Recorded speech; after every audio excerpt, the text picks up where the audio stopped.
This session is, do brands have to think like media owners now? I was having a chat last year on stage in a panel with Handley from Lloyds, who's going to be joining us on this panel as well. She was speaking to me on this panel, it was about TV, about doing 250 or so creatives for a single campaign.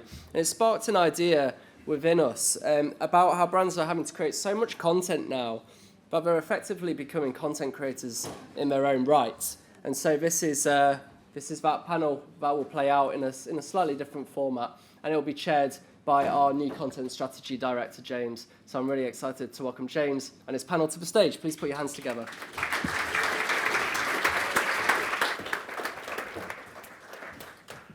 So we have got the penultimate session of the day, and we've got to follow that excellent session there before. So I'm going to rattle through as many questions as we can for our astonishing panel. And to save time, I'm going to ask them to introduce themselves as well. And why not, whilst we're doing that, why don't we answer our first question? Let's challenge the premise of the question like any good politician. Do we think that brands have to act like media owners? Laura, take it away.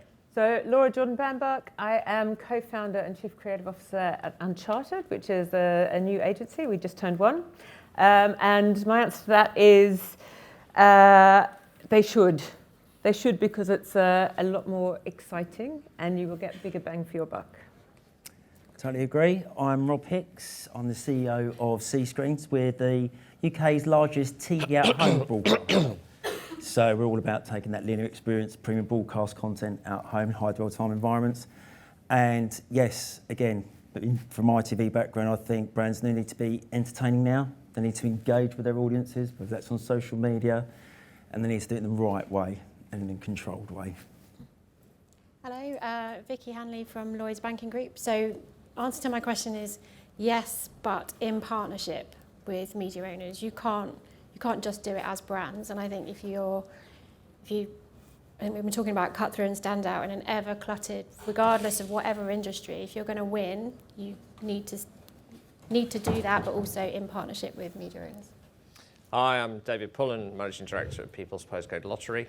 I would say yes, but you have to be in a category where people at least have some level of engagement.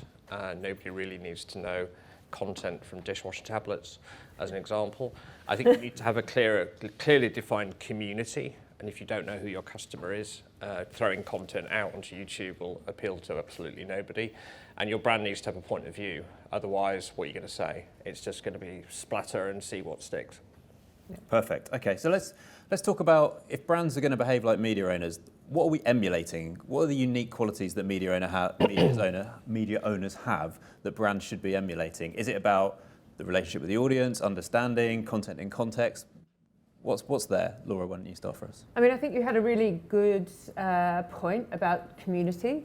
That is incredibly important. Understanding who your audience is, understanding who your communities are, understanding their fandom groups and the other things that they're into, to really start to think like a media owner rather than thinking like an advertiser. Because if you step into this space thinking like an advertiser, you will end up with a ton of stuff that no one's actually really going to be interested in. So it is like digging deep into who it is and who those new potential audiences are and where they're sitting and what's going to entertain them, rather than sort of going, we need something on YouTube down, or we want to chuck something on TikTok. It really is thinking like a media owner, not just producing content. I totally agree. Shouldn't do stuff for stuff's sake, definitely.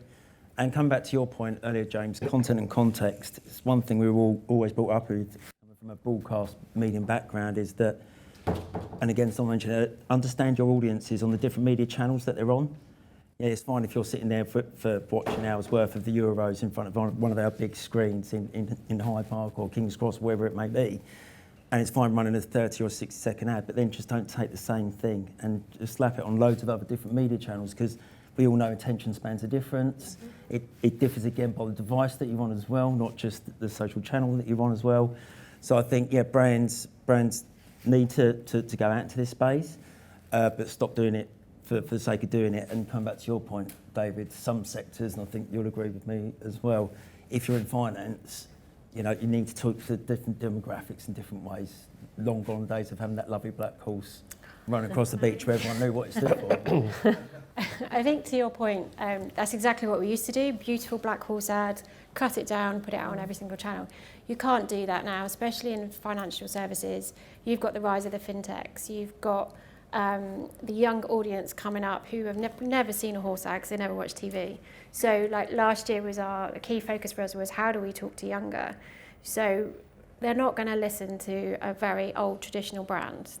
You've got to use media owners to talk to audience. And to that point, you've got to use them who know their audience best. So for example, gaming. This was huge for us. Young people and families spend a hell of a lot of time on gaming. So we created an AR kind of asset with Activision and with a couple of other media owners just to basically get them to engage with something that's from us, but from the people that they trust and the people they engage with. Mm-hmm. Same with Lad Bible. Lad Bible know their audience like so much better than we do, and it's the audience that we want. So we create content with them that they know will engage with their audience, but it's still talking about savings and education that young people don't know, like how to save in ISAs, the fact they're different bank accounts. So you've got to use media owners in different ways, and it comes back to when you're a mass market brand, you've got to talk to everyone. You've got to talk to younger families, older and older. So you are going to have to create a hell of a lot of assets, but you've got to do it in ways that engage with them, and you have to do it through trusted partners that know their audience better than you. Totally get that collaboration. Yeah. David? Well, yeah, I think you know what media owners do really well is that it's their job to know their audience. That's all they do. We tend to see it as an add-on, usually to advertising. So we have people who do advertising, and at the end of the day, you say, now make some content for TikTok and expect it to be excellent.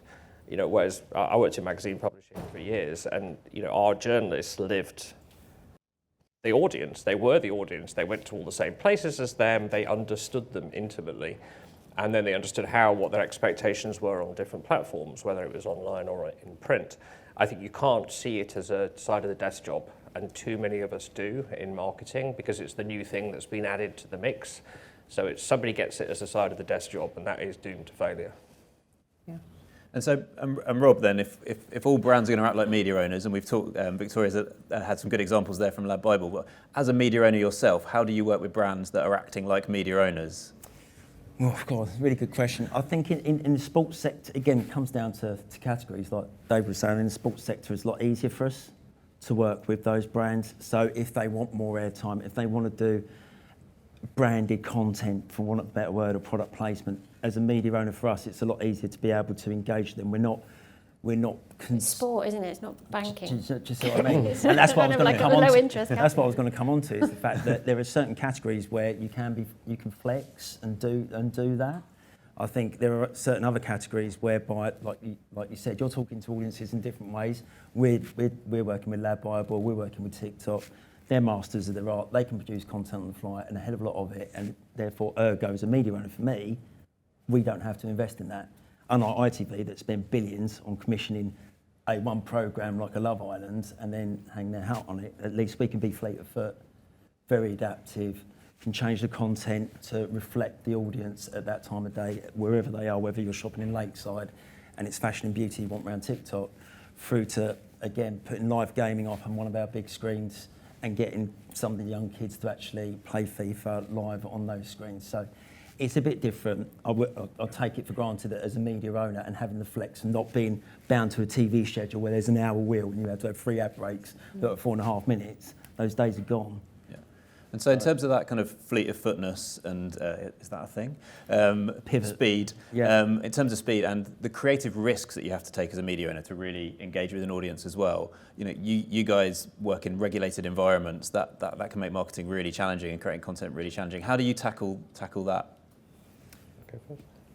It's actually a lesser risk for us to use media owners and to use influencers. So influencers, for example, instead of it coming from us, it's coming from the influencers. So younger people are more likely to engage with the influencer than they are to us. However, if something goes wrong from a Lloyds point of view, I don't know if there's a outage or anything. If anything kind of goes wrong, their relationship is not just with us, it's also with the influence as well. So you're effectively de-risking yourself. I agree. That's the problem with aligning yourself with talent, is that you can't control talent. And I've said this before early on today. They've got social platforms and their opinions, and God help us, they go and ruin it for everything that everyone's invested in. But conversely as well, now the public have got such a say on what they can do to your brand. As good as your marketing is, if they don't like it and they've got their little circle of friends, they can quickly sort of just corral everyone. And it's almost like a bloodbath. Oh, let's go after them. Yeah. It's hard. Go on. Yeah, I was just going to say that's why I think choosing those media owners really carefully, making sure they're going to push your brand, they are going to get into the audiences that you want them to, but that you've done all the checks and balances around them so that they are accountable. It's that safe place, isn't it? And safe regulators. But and again, being a broadcaster, we still adhere to Clearcast rules and regulations. Even though we're not governed, we still follow the HFSS rules and everything else. So at least brands can feel safe when they're doing their stuff. At least it's in a safe environment. You don't really know where it's going. And so David, then, how about you guys? Can you be speedy? Can you take risks with your content creation? It's probably more of a challenge for us in the social space because we are not allowed to do anything that has strong appeal to children. So we can't use footballers. We can't use footballers who've been retired for 20 years because they're considered to still have strong appeal to children. There's a code of conduct in gambling that you don't market to under 25s. So anybody who's got a following in social of more than 5% under 25s, we can't use them. If we like somebody's social post when they win, and then they go on to say that they're delighted to have won because they can pay off their debts, that's against the law because you can't suggest that gambling is a way to solve financial distress. So it's a bit of a minefield. We have to do a lot of due diligence. We have to go through lots of checks to even be able to pick a short list of people that we can work with. We've started to do it in our last big campaign in March. We did use some native influencers on two different, on Instagram and on TikTok. It took us a year to get onto TikTok because the National Lottery was there and they only normally have one gaming brand per country, but we got on there eventually. So we're making small steps, but it's very risky because we could potentially lose our license if we're seen to have done something that is actively appealing to children. And I would say from an agency point of view, I've worked a lot in the alcohol space, and similarly, you have to be incredibly careful working with your clients around who it is that you choose to put forwards and what it is that you're asking them to do. And sometimes it seems remarkably subjective. So we did an ad last year thanking our players for the money they've raised for charity. We used Ellie Goulding. Ellie Goulding's social following was less than the percentage, but because of the number of followers she had, originally Clearcast said she has too many followers under 25, even though it was less than 5%. Eventually we managed to get them to overturn that because it wasn't a sales ad, it wasn't a call to action. But it just goes to show that even the rules that can be interpreted in a way that sometimes seems unreasonable. Yeah, that's really interesting. And then, so we've talked about it a little bit, and we've alluded to the stuff for stuff's sake and the sheer volume of creative assets that we're having to create for campaigns if we're going to act like content owners. Like, how do you make sure that you maintain the consistency, the quality, the fit for platform when we're creating, I think, kind of over hundreds of assets per campaign? Laura, do you want to start? I mean, I think the biggest challenge that really, I guess, has kind of hit us in the last 6 months, right, is the automation of a lot of creative content, sometimes in brilliant creative ways, but a lot of the time really just for efficiency. And it's, I've got all of these holes to fill. I've got a ton of different audiences, but in that race to be more efficient and using technology there's been a lot of the removal, I think, of real audience insight, of real human creativity. And because of the way that AI works, which is it really tries to find an average of all of the data out there, actually what we're seeing, and there's a lot of conversation around it, is this idea of AI slop. There is a lot of stuff that is being produced which is of lower and lower quality, unfortunately still being measured and probably seen by a whole lot of other bots on the other side and giving you the metrics that you think that you need. Actually, to think like a media owner really does mean thinking about what is going to entertain, excite, drive the passion of that audience. And for that, you really need proper strategic and creative thinking in the centre, and then a really diverse, I would say, like team of people, whether that's influencers or other media partners or people within agencies or people within your own business, to make sure that those things are actually landing. You can't be entertaining by default. It is actually, it's a highly trained, skill, and I think that's sometimes something that we forget in the race to kind of fill all the buckets that we have. Victoria? Yeah, I mean, I think you've got to be really single-minded. I think you've got to be contextually relevant as well, because if you're not contextually relevant, you're not going to stand out. So I'm working on something at the moment where we had like 200 assets come through this morning, because we've got a number of different media owners that have then got a number of different formats, but we're trying to use our brand personality and be witty and charming to stand out on the page or to stand out in the feed or whichever format it is. But you've just got to be really single-minded and go, the logo might not be quite in the right place, but it's fine. Yep. And you just, if you keep being so kind of tight to your guidelines, then it will never work. So you just kind of got to let it go. And as long as the messaging is clear, the branding is clear, you feel it's going to stand out over and above everything else that everybody else is seeing every day, then just go for it. And we are regulated as well. So as long as we've got our legals on there and CAS logo or whatever, then that's fine. It ticks that box. But you've just got to give a bit of creative freedom. Yeah, you're absolutely right. And actually, I've worked on a couple of very big projects where the brand has been sort of so tight around, for example, how the product is shown or how it's held even in someone's hand. It makes it very, very difficult then to allow that flexibility for the entertainment value to come through and the storytelling to come through. I agree. It's not authentic enough. Yeah. We'll see through, especially on those social media platforms, if someone's standing there. Yeah. You've got to have a bit of fun with it, otherwise it doesn't feel real. It just Yeah. feels like, another boring ad. You have a relationship longer with your bank than you do your partner. So you've got, we're a commodity in a very low interest category. So you've got to do it in a fun way, otherwise I'll take a Monzo out on the Lloyds account. I think it came back to what was said on the previous panel, and something to do with really understanding what your distinctive brand assets are. Holding something like that is not a distinctive brand asset, and therefore it doesn't need to be in every piece of communication. An app in it. And I worked with a big toothpaste company, and literally, doesn't matter how creative your idea was, the middle 10 seconds of every TV ad had to be the bit that showed the science, despite the fact nobody cares. But that was the way, that was it. That had to be, so you end up with an end frame and 15 seconds to have some brilliant, engaging, resonant idea. So I think being really clear about what your distinctive brand assets actually are, understanding that what the customer expects in the platform, a key to start with, and then you can go wild. But with too many people, it's prescriptive, right? It's got to be this, then that, then that, then that, and by the way, give me something creative. You've got to keep testing and learning as well. Like, keep trying different formats, different ways in, different headlines, different charming ways of cutting through, and see what works. Throw it all in the algorithms and see what performs better. And use AI for adaptation. Our last campaign, I think we had 800 different outdoor formats, sizes, shapes. That's some perfect use case for AI. The production side of things, just the physical number of, your point about having 200 assets.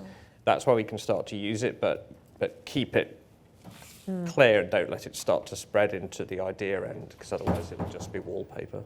Yeah, and I think I think we got to 10 minutes before the end before mentioning AI properly. The klaxon goes off. But I think let's talk about AI now with here. Where are you guys using it for good in this space, and kind of have you seen any concerns as well? I mean, No, you go. We use it the whole way through the journey, either ourselves or with partners. However, I would say in the right places and responsibly. So, for example, AI is really, really good alongside brilliant strategists at actually trying to find and unlock new audiences and, sort of connecting communities or finding kind of unexpected links between communities or fandoms. I think that's really interesting. I think it's really interesting to use that on platforms that also use humans. So, there are a couple of platforms, I'm going to give a call out to Luke's because I love them, who do rapid testing with really specific audiences, with people also using AI, so you can do that at scale really, really quickly and cheaply and in a way that feeds straight back to the creatives so that you can actually test and learn yourself rather than going through a big machine. Adaptation is a really, really great idea. There are really great platforms like David who will give you a little bit of a feel, a bit like a kind of an AI version of sort of System 1 in a way. It'll give you a bit of a feel of where the emotional points in a story are, if that's the kind of thing you're looking for. There are different tools for different projects. And of course, it also helps smaller brands who maybe don't have the budget to be on cinema for the first time because, a cinema ad might cost, their entire revenue for the year. It allows you to, produce content with them, but again, like with the right humans involved, with great strategy, with great creative. Yeah, I think we're going on a bit of a rapid journey with AI. So assets that are less risky. So Jordan and Lucy here in my team, they create all of the organic social assets through different AI tools. From a mass media point of view, we've been using it for a while to kind of target and buy media. From a creative point of view, we are getting there, but we haven't found a system yet that can generate all the different assets without us having to get every single asset formally signed off by Risk and Product because we're FCA regulated, we get audited, so every asset has to have those approvals. And I think we're probably a bit further behind than unregulated brands, but we are getting there. But I still believe we do look at for imagery and headlines and to help us write scripts, etc. And I think it will always need a human interaction. I think everyone's that's the general feel of the day. Yes, AI is going to help, but you still need that human interaction, especially for kind of wit, charm, emotional storytelling. But it definitely helps. But we're not quite there yet. Our CMO would love us to create a TV ad that was purely AI. And Laverne knows we are yet to get there. We are trying. Yeah, LinkedIn is full of them. And angry comments from creatives. This is rubbish. This is rubbish. But to the general public, they have no idea whether it's AI or not. No. Some really good stuff out there. No, and I think it's just a new set of tools for marketers. But somebody on the last panel said, at the end of the day, it's still humans trying to sell things to humans. Yeah. And that sense of connection and the sense of resonating and finding something that really speaks to somebody, I don't believe yet a machine can do that, no matter how clever it is. And I think the leap of creativity beyond the obvious is something which you can't codify. And brilliant creative does something that you don't expect. And machine learning is never going to do that by definition. It does the opposite, Because it's incremental. It's incremental on what's already there, and it will always be that, at least for now. And it's just getting the next thing that should happen based on an enormous data set. And so a creative leap is not going to happen from a machine. Brilliant. Yeah, I couldn't agree more. And I think the thing I'm interested in, and I think Laura and I had a discussion about this, is that if we use AI tools for kind of creativity out of whole cloth, then we potentially lose our creative muscles as well. Kind of that muscle memory of how to create is really important for us. Yeah, we've all forgotten attention, haven't we? Sorry, our attention spans have all collapsed because of social media. So we've got the case study right in front of us. Go on, Victoria. You just lose that emotion. You just reduce your kind of cut through and stand out. I was going to say, as a media owner, I can't imagine ITV employing AI to write Coronation Street on a daily basis. I can't see that happening just yet. That's why we have reality shows and reality TV programmes, because they're still human beings. That's what people buy into. They can see through all that kind of noise. Although as media owners, we are getting better at using AI. So even our ad ops department are looking at being able to predict inventory and ratings a lot better in the future, rather than the old way that we used to, we've over-delivered, so you owe us a load more money now. So AI for media owners is being used in a completely different way to the way that I think creatives are, because I think broadcasters by fault of nature still create their own programming and premium programming, and rightly so. Yeah, thank you. I think not loads of time left, so let's talk about when we've messed up. I think the most interesting thing is learning from mistakes, and I think it's a safe space. It's a afternoon in a room full of lovely people on a Tuesday in London. What we'd really like to hear, I think, is what have we learnt from over the last few years as we've been going on this journey to become more like media owners. David, do you want to go first? It's really hard. We have an in-house creative team, in-house agency. We used to make all of our own ads, produce them as well as do the creative development. We still do all the creative development in-house. And there's a lot of learned behaviour about how things are done. And it's like asking somebody who's brilliant at cricket to represent England at football. It's the same thing, isn't it? It's sport, but it's completely different. And just knowing how to produce content for TikTok, if you've always made long-form broadcast quality TV ads or documentaries, it's like asking a football player to play cricket. It's totally different. And it's taken us a long time, and we failed consistently for about a year. Reorganised, did training, upskilling, brought the platforms in, and it was just really hard to get people to take that leap. And we persisted, and we're getting there, but it's really hard. Don't underestimate how difficult it is. What have I learned? I'm going to talk about new channels, because obviously we still use all the traditional channels. Influencers don't always create good content, and sometimes they can be a nightmare to work with. So that is definitely something I've learned. We started creating, we call them the herd. So we started with 6 influencers, maybe 2 of them created really good content. So like next time around we use those 2 and then try and test and learn different influencers and different content. That's what we've learned. I think, come back to your point, David, ex-media guy, know your audience. Don't put stuff out there just assuming that's what they're going to want to see, because often not, you miss the mark completely. Listen to your audience. And now we've got all these social channels, we should listen to them, engage with them more. And great storytelling, people like media owners like John Lewis, they were great at doing long-form content, slice and dicing it. Have they been as great the last 2 years? I think you just need to stay on top of your game. Yeah. And I would just say, if you're going to step into this space, you need to sort of jump in with both feet. There is no middle ground where you are part still in the world of kind of advertising and that real protection of your brand, and part in doing something that is going to be super entertaining to an audience. There are, we've spoken about the things that make your brand distinctive. All of those things still stay true. Tone of voice. You can prep, whether it's an influencer or a media owner or what have you, but you need to allow them the space to make the content that they need to make and tell the stories that will work for their audience. And that middle ground is just, it falls flat every time.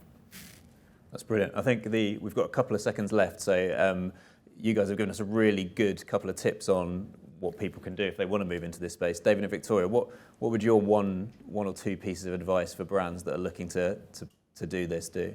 I think decide what you're going to offer. Is it utility? Is it entertainment? Is it curation? Is it facilitating people to do things that they're going to want to do by themselves? And do it really well. Don't scattergun and try and do all of those things, because they're all really different. I would say be brave, be bold, and test and learn continuously. Okay, brilliant. So be brave, be bold, you heard it there. What a wonderful way to end our panel. Thank you ever so much to the guys. Thank you to you guys as well. And thank you very much.